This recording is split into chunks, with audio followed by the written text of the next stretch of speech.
Hello everyone and welcome back to the channel. Today we're going to talk about one of my favorite pieces of gear for hammock camping. It's one piece of gear that I've used probably more than any other piece of gear, and that is the hammock tarp right behind me. As you can tell, it is the Hammock Gear Standard Tarp with doors. Just a few basic specs before we get started on the features. It's around $350 this time in 2022 in February when I was looking at it, and it's under 8 ounces for the 11-foot ridgeline version. And before we get into a discussion of the features, I just wanted to talk about my personal experience with the Hammock Gear Standard Tarp with door. Alright, personally this tarp I've used for about 8,000 miles of backpacking and hammock camping. I use it on the Appalachian Trail, use it on the Pacific Crest Trail, use it on the Continental Divide Trail in 2022, as well as many backpacking trips. I use this same model, and if I had to go out and buy another tarp tomorrow, it would most likely be the Hammock Gear Standard Tarp with doors. So first we want to talk about features of the Hammock Gear Standard Tarp with doors. And so we'll walk over to the tarp, and we'll start with the most important part of a lot of tarps, and that's the ridgeline. As you can tell here, this is a bonded ridgeline hammock gear, and it has a tie out on it with the BCD, and it'll connect to your suspension, whether that suspension is continuous ridgeline or end-only ridgelines like I used to use. That's where you'll get a nice connection point. And my experience with this tarp is that the continuous ridgeline is the best choice. I used the end only for a while, and it wound up deteriorating the end caps of the tarp right here where my finger is, to the point to where I needed to get a new tarp. This is the third tarp that I went through from Hammock Gear, and a lot of the reason that I had to replace the last one was because of the end only tie outs. So let's get going to the next feature of this tarp. And so you have the tie outs. They also have BCDs on these tie outs where my finger is. They have little nice grow grain tie outs with reinforcement parts on the Cuban fiber. And as you go across, this tarp has a slight cat cut. Go to the other end, you have a tie out here. And this tarp, as the other tarps, has doors. And these doors right here are, this is a piece of shock cord and have little buckles. And this is the way I like to do mine to prevent having to carry extra stakes. And if you want information on the exact rigging of this tarp, I will link to an article from the Trek below in the information box, and it'll tell you exactly how to set up your tarp just like my tarp is set up. You come around the tarp and you'll get to this side panel pullouts, and there's two. And what I like to do with my side panel pullouts, as you can tell, is I like to put a little string, and it has a little pursing knot in the middle with a loop, and you can move it back one way or the other. And what this is for is so you can pull it up on whatever side your head is laying toward the left. So if this is the back side, and if I'm going to lay head left, feet right, I would come back here and I would pull back on this, and you can attach it to a tree, or you can bring your trucking pole and do what I have done on the other side, which is use your trucking pole, carry an extra stake. With this tarp, I normally carry 6 stakes, and that's good for if I want to use my trekking pole, or it's good if I have to set it up on the ground. But as you can tell, you can use your trekking pole and your little line right here, and you can pull it out. And this is really good because it keeps the tarp from hitting you in the head at night when it's windy, if the tarp is close to your face, because it's really hard to sleep when a tarp's smacking you in the face the whole time. Next, what we're going to get into is the pros and cons of the tarp. The first pro of this tarp is obviously going to be the weight.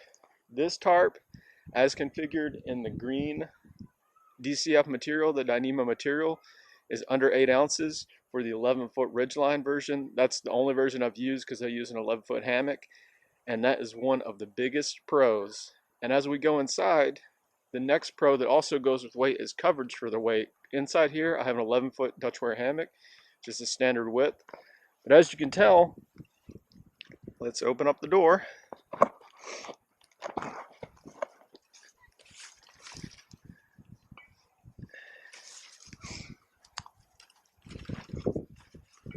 So now we're under the tarp, and as you can tell, for 8 ounces, you have quite a bit of space in here. You have enough room for your pack.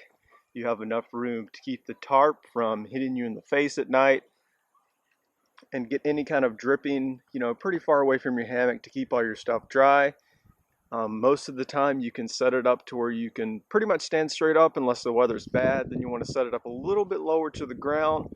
But in my experience, the weight and the coverage for weight for this tarp is excellent. Another advantage you have with Dyneema over, say, Sil nylon tarps is the water retention.